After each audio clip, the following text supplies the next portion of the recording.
Amém, irmãos? Hoje nós estamos falando no livro Conselhos Importantes para Novos Cristãos, do nosso irmão Fernando Angelim. Nós estamos no capítulo 7 e nós estamos falando sobre a questão das amizades. Tá? Então, começamos a aula falando que as amizades, que elas são verdadeiras e elas são aquelas amizades realmente que vão agregar na sua vida, são aqueles amigos que vão tentar te conduzir para mais próximo a Cristo. A gente usou um exemplo aqui prático, que foi aquela passagem onde 4 amigos descem, né, um homem ali num leito de cama até Jesus Cristo. Então a gente vê que aquelas pessoas se esforçaram para que aquele amigo ali tivesse um encontro com Jesus Cristo e, né, eles estavam ali na expectativa desse amigo ser curado. Então você imagina, né, todo o esforço que eles tiveram ali, né, naquela passagem. Às vezes a gente olha como se fosse algo bem trivial, né? Ah, não, eles subiram com a maca ali no telhado, destelharam, né, pegaram ali nas cordas ali e desceram. Como se fosse uma coisa fácil, mas não. Eles empenharam. E andando nesse gancho, tem 2 passagens aqui que falam: quem anda com os sábios será mais sábio, mas o companheiro dos insensatos se tornará mal. Provérbios 13, 20. E um outro texto diz assim: não vos enganeis, as más conversações corrompem os bons costumes. Que é 1 Coríntios 15, 33. Pode falar. Uma dúvida com relação a essa parte de amizades e relacionamentos, né? Nos últimos anos, se popularizou um conceito, que é o conceito da graça comum. E ele traz muitos aspectos positivos para nós cristãos, né? Conseguir enxergar Sim. a graça de Deus operando no mundo caído, inclusive através da vida dos ímpios. E eu queria entender como que a gente pode, assim, se existe, ou se é mais difícil de enxergar, uma régua para medir até que ponto a gente deve se envolver com o ímpio, porque a gente pode desenvolver talvez um grau de coleguice, ou qual que é o nível de profundidade que o meu relacionamento pode ter com o incrédulo, você entendeu? Porque se a gente só se relacionar com cristãos, né, assim, tipo, se a gente pasteurizar esses relacionamentos, a gente também não vai conseguir evangelizar. Só que se a gente anda só com gente ímpia, a gente vai ser influenciado. Existe uma régua, um termômetro para medir o meu nível de envolvimento com pessoas descrentes? Uma boa pergunta. É praticamente impossível você ter um ciclo de amizade ou de pessoas que você conversa cristão. É muito difícil, a menos que você se isole numa comunidade cristã, que não é a realidade da maioria. Tá? Uma outra coisa também é que, como eu falei, quanto mais relacionamento você vai tendo com essas pessoas, com pessoas, né, que são cristãs, mais a sua vida vai sendo edificada. O problema é quando você tem amizades no mundo, quando você tenta traçar uma linha, todo mundo se acha maduro. Porém, isso pode acabar virando-se contra a própria pessoa, porque ela pode acabar tendo envolvimento com aquela pessoa, acabar ali tendo uma certa influência que ela acaba nem vendo. Então ela começa a replicar alguns comportamentos, algumas falas, né? Por exemplo, às vezes você olha e fala assim, mas da onde a pessoa tirou essa fala? Da onde que essa pessoa tirou esse conselho? Porque no fundo todo mundo se julga às vezes muito maduro a ponto de ir cada vez mais profundo num relacionamento. Então tem uma vez eu ouvi, né, uma historinha que eu achei muito legal, né? Que é uma história que fala assim que um rei, ele queria ali alguém para guiar a carruagem real dele. E aí ele chamou 3 pessoas que eram assim muito boas, né? E aí esse rei falou assim, olha, quem conseguir, né, guiar bem a minha charrete, quem for escolhido, vai ter terras, vai ter, enfim, todos uns tesouros lá, né, que uma pessoa teria e todos os títulos também de honra. E aí ele falou, ó, vocês vão nesse caminho aqui e vai ter um penhasco. Então eu quero ver como que vocês vão guiar ali nesse penhasco. Falou que o primeiro passou tipo bem pertinho do penhasco. E todo mundo falou, nossa, como esse cara é bom, né? Como ele é, né? Ele guia bem. O segundo, ele passou mais perto ainda, quase com a rodinha assim, saindo do penhasco. Todo mundo, nossa, como ele é habilidoso. E o terceiro, tipo, passou longe, assim, do penhasco. Ele passou grudado, assim, no penhasco, né? Pra não ir pro outro lado ali onde tinha um abismo. E aí ele escolheu, né, o terceiro porque ele falou, eu não quero uma pessoa habilidosa, eu quero uma pessoa vigilante, eu quero uma pessoa que toma cuidado. E eu acho que nós cristãos também temos que ser assim. Às vezes, nesse ímpeto de desenhar uma linha, onde que é a linha tênue? A gente começa a se achar muito bom, falar assim, não, até aqui eu posso ir. Não, até aqui eu posso ouvir, até aqui eu posso, né, falar com essa pessoa. E aí, a gente vê, por exemplo, como eu falei, o nosso comportamento mudando, a nossa vida espiritual dando ali sinais que nós estamos bem. Então, assim, como que a gente pode ver que uma pessoa, sei lá, a gente está se relacionando muito com pessoas do mundo, começa a analisar suas atitudes. Tipo, eu estou sendo uma pessoa que, por exemplo, coisa básica, está lendo a Bíblia todo dia, estou sendo uma pessoa que está orando bastante, que está cultuando a Deus. Como que estão meus olhos também, né? Eu estou consumindo só coisas que não são cristãs ou eu estou consumindo coisas, né, cristãs também? Como eu falei, é quase impossível você ficar 24 horas por dia consumindo ou falando com apenas pessoas cristãs. Mas você pode falar e você pode fazer esse balanço na sua vida. Como é que estão minhas conversas? Tipo, quando eu vou conversar com meus amigos, né? Meus amigos lá, por exemplo, amigos meus de trabalho, né? Às vezes a turma é bem libertinosa. Será que quando eu chego nessa conversa, eles se sentem à vontade o suficiente para continuar falando as coisas libertinosas dele? Ou fica todo mundo aquela coisa assim, aquele clima meio estranho, tipo assim, nossa, chegou aquela pessoa meio chata, né? Chegou aquela pessoa que, se eu falar, ele vai falar que não, né? Que não concorda. Então, talvez assim, você analisando como está a sua vida espiritual e principalmente como estão as conversas e o seu grau de relacionamento com as outras pessoas, assim, eu não vou dizer que é uma linha, porque você tentar desenhar uma linha é muito complicado, mas pelo menos vai ser um bom indício do que está sendo o seu relacionamento com pessoas não cristãs. Você queria falar alguma coisa? E a régua principal é a palavra de Deus, sempre. Porque você no seu dia a dia vai ter contato com pessoas incrédulas. Entendeu? E Deus ele pode usar pessoas incrédulas para falar coisas de acordo com a palavra de Deus. Isso está até registrado na Bíblia. Por exemplo, Paulo usa o exemplo de um escritor incrédulo, quando fala altar ao Deus desconhecido. Mas qual era a régua de Paulo? A régua de Paulo era a escritura. Ele pegou algo que o incrédulo falou, inspirado por Deus, trouxe para a escritura. Então sempre a melhor régua, a melhor proteção é essa, já ajuda um monte. E é realmente como o Renato falou, é muito difícil você ter um relacionamento profundo com incrédulos. Eu tenho um casal de amigo incrédulo, normalmente eu converso com ele em questão de autoridade funcional. As áreas que ele entende bem, que ele é uma autoridade técnica, para a gente conversar. Porque ele sempre vai dar uma opinião técnica, que não tem nada a ver com Bíblia, mas eu estou sempre vigilante nas conversas a Bíblia, para me proteger, entendeu? Porque os caras vão falar coisa que não devem. Ora.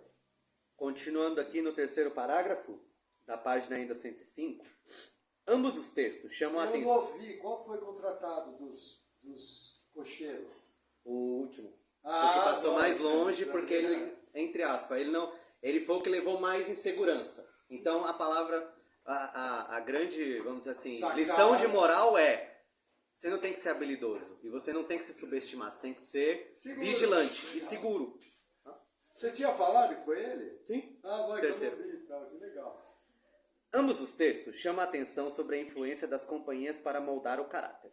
Quando começamos a interagir com colegas, observamos o que eles valorizam, como falam, como se vestem.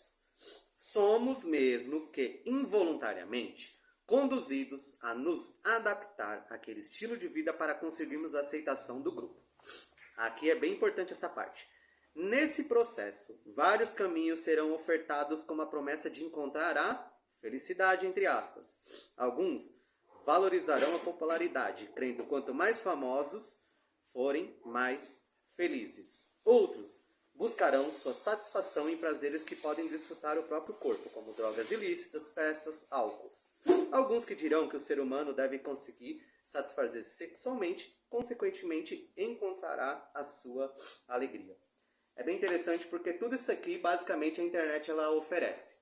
Tá? E hoje, é algo que ele não fala muito, mas essa relação de amizade e de pessoas, ela tem mudado muito com esse fenômeno de redes sociais, internets e, enfim, grupos afins. Porque a gente nunca experimentou um grau de relacionamento como esse, em que eu tô aqui, por exemplo, em Curitiba, e eu consigo interagir com uma pessoa que às vezes está do outro lado do mundo. E tudo isso é ligado por interesses e coisas em comum. Então isso faz com que nós, né, às vezes carentes, aí a gente não tem amizades dentro da igreja. A realidade nossa, nós não temos amizade dentro da igreja. Às vezes a gente não congrega direito. Hoje tem crescido cristãos que acham que pela internet ele consegue ser uma pessoa ali que congrega, que faz parte de um corpo, e tudo isso você cria como se fosse um ambiente de amizades, que na verdade não são verdadeiras. Por que é tão difícil, por exemplo, você ir para a igreja? Porque na igreja você tem uma série de pessoas defeituosas, como eu e como você. E a gente tem que aguentar e suportar e conseguir conviver com isso. Então a amizade também é isso. Hoje é vendida uma amizade em que assim tudo é flores. Você olha na internet, por exemplo, você não tem contato com aquela pessoa. Tem um amigo meu lá no Ceará. Eu não sei quando ele vai estar doente. Eu não sei, por exemplo, quando ele vai estar de mau humor. Eu não sei quando eu vou falar alguma coisa ali com ele, porque as conversas são tão superficiais que eu nunca vou ter uma coisa que ele vai olhar e falar assim, puxa, Erasmo, acho que isso aí que você está falando não tem muito a ver não, né? Acho que isso aí você, né, deu uma viajada. Você nunca vai ter isso. Então você tem uma superficialidade que esses grupos, principalmente de internet, criam, que você acaba se moldando a isso. E você nunca vai ser confrontado. E aí, como às vezes a gente fala, né? É muito mais fácil você se comprometer e você ter pessoas como essa, porque são pessoas, como eu falei, nunca vai ter profundidade nenhuma. Ela nunca vai chegar em você e falar assim, poxa, você tá com um problema, cara. Olha, eu acho que você não tá legal. Olha, eu não tô legal. Porque quando você olha o padrão que é vendido não, eu sempre tô bem. Todo dia eu tô bem, eu nunca fico doente, eu nunca tenho problema no meu trabalho. É isso aí, é foto e todo mundo muito feliz. Ou alguns também se encontram para espalhar até ódio. Por incrível que pareça, dentro. Então assim, hoje essa questão da amizade, a gente também tem que vigiar muito. Às vezes porque a gente tem um grupo ali de pessoas na internet, a gente acha que aquelas pessoas são nossos amigos, e na verdade elas não são. Elas são pessoas que apenas têm um interesse em comum e que você nem sabe se tudo aquilo que você fala mesmo, ela acredita ou, né, não acredita. Mas, enfim, você tem uma série de coisas que são superficiais, uma série de coisas que são ofertadas para nós. E aqui ele vem bem falar que amizades do mundo, elas têm essa tendência a encontrar uma felicidade em alguma coisa.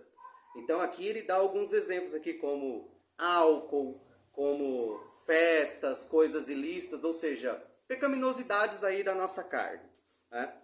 Mas hoje a gente também tem essa carência emocional em que a internet ela tenta suprir isso. Ela tenta fazer com que você olhe e fale assim, poxa, eu faço parte desse grupo, poxa, eu sou apegado a essa pessoa. Mesmo que ela esteja a quilômetros de distância e você não conheça 5% da vida dela, né? Tudo ali você acha que a vida dela é o que ela mostra realmente na telinha. Então isso aí a gente tem que tomar muito cuidado.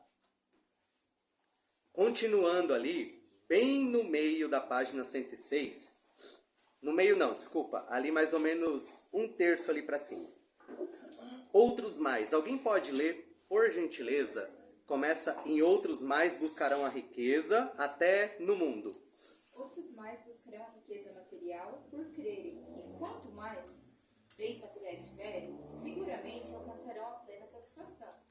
Os outros caminhos tortuosos tentam, mas infelizmente acabam num beco sem saída. Como diz uma antiga canção do Rolling Stones, I can get no satisfaction and I try and I try.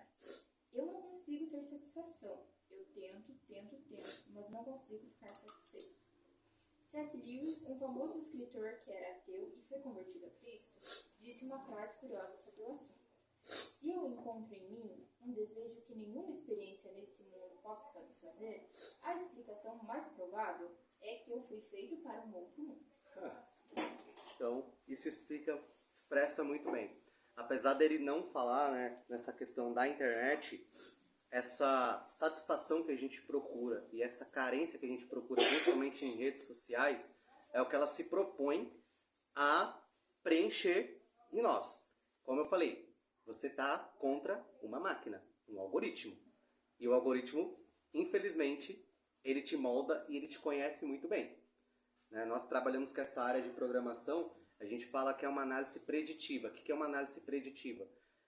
A gente pega um grupo de pessoas e um grupo de interesse e a gente prediz o que ela vai querer. E aí é isso que a gente vai oferecer para ela. Tá? Então, isso é, assim, bastante perigoso. Tudo isso, né, por causa de uma busca de felicidade, uma busca de amizades não pautadas, né, com princípios bíblicos. Pode falar. Licença. Toda, pode falar. Mas eu fico pensando também que essa superficialidade da internet fermenta demais os grupos de desigrejados. Quando a gente pega a ascensão das redes sociais e as ferramentas como YouTube, blogs, o que a gente percebe é uma crescente no número de desigrejados que começam a consumir conteúdos cristãos. E aí bom, eu estou consumindo um conteúdo cristão. E fica aquela coisa muito exclusivista. E a gente começa a só se relacionar com quem a gente gosta, que nem você comentou. E aí qualquer pessoa que pensa meio milímetro diferente de nós, a gente já tem um ódio direcionado, porque o algoritmo, ele funciona à base do que dá engajamento. O que dá muito engajamento hoje é ódio. E aí você pega na internet, principalmente no recorte cristão, o que dá ibope? Como que os influencers crescem? Falando em cima de polêmica. E aí a gente vai lá e a gente encontra um inimigo para atacar. A gente se junta, encontra um inimigo, mas mantendo esse coração de bom. Se pensa diferente, eu não vou ter comunhão.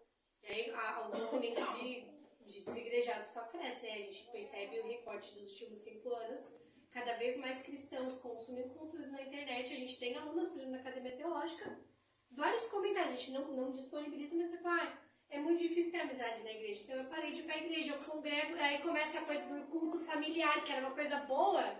Tipo, aí você fazer um culto como uma extensão do culto da igreja, agora virou um paliativo para não congregar, como se fosse uma desculpa plausível, né? Então a gente vê essas camadas acontecendo também. Muito triste, né?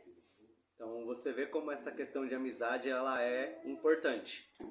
A gente pode partir ali de um ponto individual em que nós relacionamos com pessoas que nem sempre são cristãos, até mesmo dentro da igreja.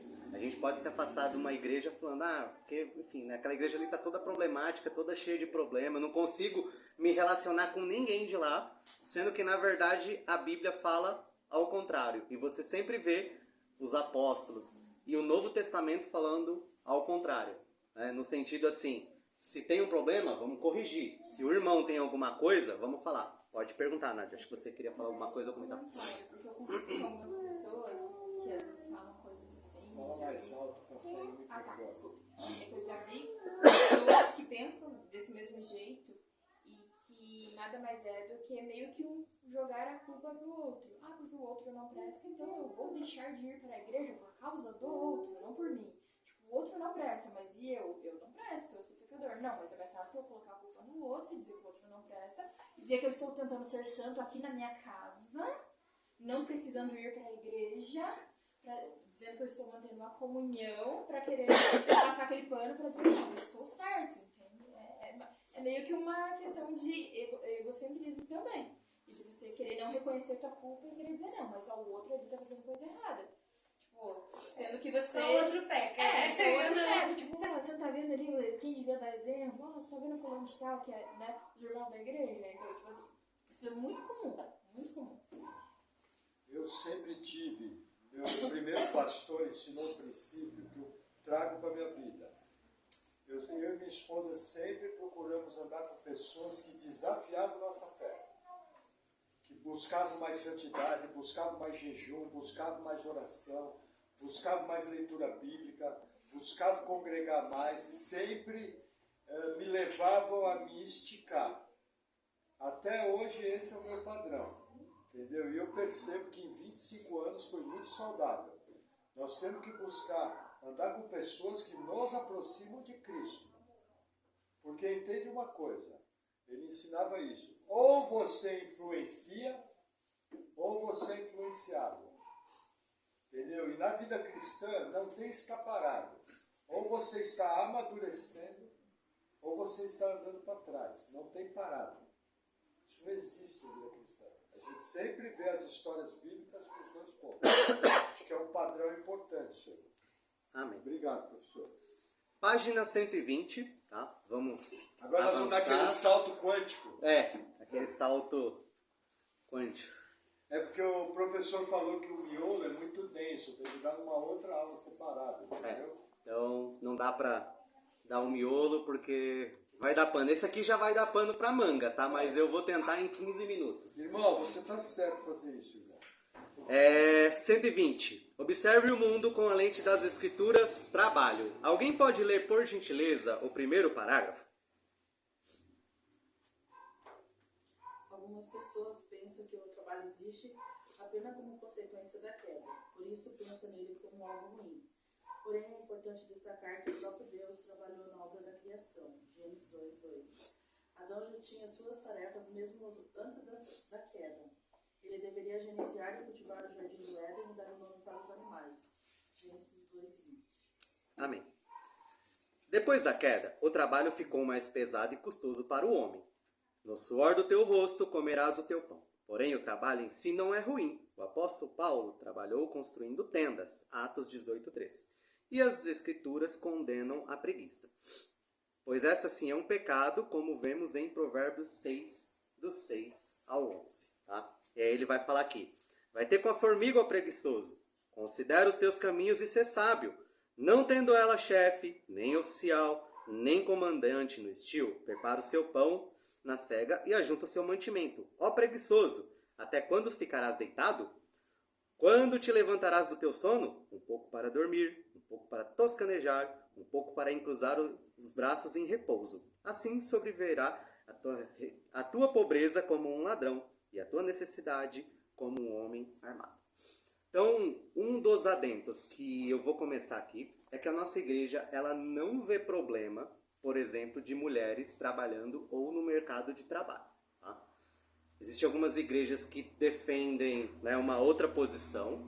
Assim, nós não vemos problema quanto a isso. Se a mulher ela quiser ali trabalhar, quiser exercer uma profissão, claro, né? A gente dependendo ali do caso, porque os casos geralmente são extremos, né? Ah, não, a mulher quer trabalhar porque querem passar férias na Disney, porque querem comprar uma TV de 50 polegadas. Gente, isso não é a realidade de um brasileiro comum. Tá? Um brasileiro comum é homem e mulher trabalhando porque a vida é difícil, né? E, enfim, ninguém ganha tanta grana assim para ir para Disney, né? São muito poucos. Então, a gente não vê essa questão do trabalho feminino, né, como algo pecaminoso ou algo assim, ah não, a gente, né, não, enfim, a gente não tem essa visão. Uma outra coisa também, em relação ao trabalho, é que assim, aqui também não fala muito porque não é a posição do autor. Mas a gente sempre fala para tomar um pouquinho de cuidado com o tipo de trabalho com que você tem. Por que que nós falamos isso? Porque hoje existe um modelo de trabalho que cada vez quer que as pessoas trabalhem mais. E trabalhem mais para consumir mais. Então você tem que fazer um pente fino na sua vida. Assim, o que que o meu trabalho, né, principalmente em relação a Deus, o que que ele está me consumindo? Será que é aquele tipo de trabalho que eu não consigo congregar, eu não consigo ir para a igreja de jeito nenhum? Eu fico sempre enfornado ali, trabalhando 24 horas ou tendo que, né, múltiplos trabalhos para sustentar um padrão de vida meu. Então, essa é uma das coisas que a gente fala. Por quê? Porque, como ele fala aqui, o trabalho é algo bom. É algo que desde o Gênesis, Deus ele deixou pra gente. Só que hoje nós sabemos que por causa do pecado, o trabalho ele ficou difícil. Ele ficou ali extremamente, às vezes, desafiador. Porém, ainda é algo que Deus deixou pra gente. Paulo, em Coríntios, ele vai falar, aquele que não trabalha, que não coma. Ou seja, ele está falando ali em relação a pessoas que não querem trabalhar, querem ficar encostados na vida, né? Eu não quero falar aqui uma palavra que vá dar algo chulo, né? Mas é uma pessoa que é escorada na vida, que não quer trabalhar, que não quer fazer nada, que não quer exercer uma profissão. Então, essa pessoa, ela está em um ato pecaminoso. Assim como também tem crescido um discurso, que até a Luísa estava comentando comigo, que é o discurso da preguiça. Porque quando a gente olha aqui para o texto de Provérbios, a preguiça está muito mais ligada a essa pessoa escorada na vida que não quer trabalhar. Então a pessoa olha e fala assim, não quero trabalhar, né? Quem não trabalha não coma. Quem não trabalha não coma. É diferente de uma pessoa que trabalha de segunda a sexta, olha para o sábado e fala assim, hoje eu não quero fazer muita coisa não, né? Hoje eu quero ficar mais tranquilo em casa. E isso algumas pessoas estão colocando como preguiça. Tá? E aí estão fazendo um julgamento que talvez esteja muito equivocado. Sim. Porque hoje nós temos um modelo de trabalho em que principalmente as pessoas têm muito tempo, passam muito tempo se deslocando. Aqui em Curitiba, quando eu ia para o meu trabalho, eu me deslocava, entre aspas, pouco. Eu deslocava 1h30 de ida e mais ou menos 1h15 de volta. Mas em outros lugares onde eu morei, eu chegava a gastar às vezes 5 horas de deslocamento, que era 2 horas de ida e aproximadamente 3 horas de volta. E aí eu chegava no sábado moído. Quando eu tinha força, às vezes, para ir para o grupo de jovens, era graças a Deus, né? Glória a Deus. E eu ia, tá? Eu ia sempre, não faltava no grupo de jovens. Mas a gente tem que parar um pouquinho e analisar, porque tem muito esse discurso hoje da preguiça. A pessoa não quer fazer por causa de preguiça. Aí você fala assim, poxa, mas a pessoa se deslocou, trabalhou 9 horas por dia, né? 8 horas mais uma ali de almoço. A pessoa se deslocou 5 horas, né? Que era o que, às vezes, principalmente um paulistano normal passa. Aí ela não quer fazer alguma coisa à noite, ela não está, né, apta a fazer alguma coisa à noite por causa de um cansaço. Isso é realmente uma preguiça? Porque o texto de Provérbios, ele está falando aqui da pobreza vir e abater a pessoa como um ladrão, ou seja, aquela pessoa que não quer trabalhar. Hoje, às vezes, a gente vive o inverso, aquelas pessoas que trabalham demais e por causa de um modelo, assim, ela se desgasta ainda mais, porque é diferente, por exemplo, de uma pessoa que trabalha perto de casa, que às vezes tem que andar 5 minutos, ou que às vezes, por exemplo, nem precisa se deslocar, é só ir de um cômodo para o outro e trabalha. Um brasileiro comum, ele tem que pegar ônibus. Aí aqueles que têm uma condição um pouquinho melhor tem que pegar seu carro e dirigir até algum local. Então, assim, alguns discursos, principalmente com preguiça, e eu achei que é importante a gente trazer aqui, eles estão se misturando. Tá? Porque a palavra ela está falando realmente de uma pessoa que é escorada, que não quer trabalhar. E não de um trabalhador comum que está se ralando um monte, que às vezes tem que puxar, além de uma rotina extremamente puxada, ainda tem que chegar em casa, tem que cuidar de filho, tem que cuidar de casa, tem que cuidar de cachorro, de pássaro, tá? Então, assim, vamos tomar um pouquinho de cuidado, principalmente quando a gente fala e escuta sobre essa questão da preguiça. Pode assim que você acabar de discorrer, quiser falar mais algo. Não, pode. Fala, que eu vou querer fazer um... Acho que, não, já fechou, Uhum. O que acontece? Aqui é ambiente de discipulado. Então nós estamos trabalhando na maturidade dos clientes, entendeu? Isso que o Erasmo falou da preguiça, o que acontece? Os dois, talvez o Diego seja mais conectado, existe um trabalho muito forte na internet dos ditos reformados. Só que as pessoas estão escrevendo que são crentes. Reformado é apenas um time, entendeu? Antes de qualquer coisa, eu sou crente. Então, o que acontece? Existem algumas correntes perigosas. Por exemplo, veja, cada um vai dar conta de si a Deus. Como líder dessa congregação, o que eu vou falar em temor a Deus e da vida de vocês que eu vou responder. Então, assim, trabalho feminino. Veja, Mulher pode trabalhar? Sim. Por quê? Porque a igreja não vai lá pagar as contas do casal. Entendeu? Eu sou muito prático. Segundo, mas existe uma maneira bíblica de fazer isso. Então o que acontece? Eu costumo usar o exemplo, estava falando com o Bruno. Você pegaria uma Ferrari e colocaria ela para andar na praia? A resposta óbvia é não. Aí eu pergunto, por quê? Porque ela não foi feita para isso. Quem foi feito por Deus, quem é o Gibor, que é o valente, o guerreiro, é o homem. Quem tem o encargo de dar cara para bater, de tomar porrada, de estar à frente, é o homem.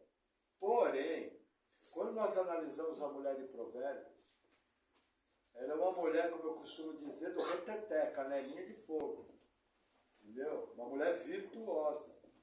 Uma mulher que acorda cedo, que tem o respeito do seu marido, que faz seus negócios. Mas você percebe o quê? Aquela mulher de Provérbios, a vida dela profissional está orbitando em volta da família.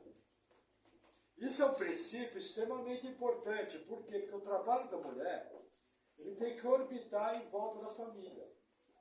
Então, para que uma mulher possa trabalhar de maneira tranquila, o casal precisa ter um projeto. Precisa ter planejamento. O irmão me dá licença de usar o exemplo do irmão, sei de maneira muito breve, mas, por exemplo, a irmã Daniele, até onde eu sei, largou sua atividade profissional para a educação das meninas, correto? Porque fez conta e falou, peraí, não vale a pena.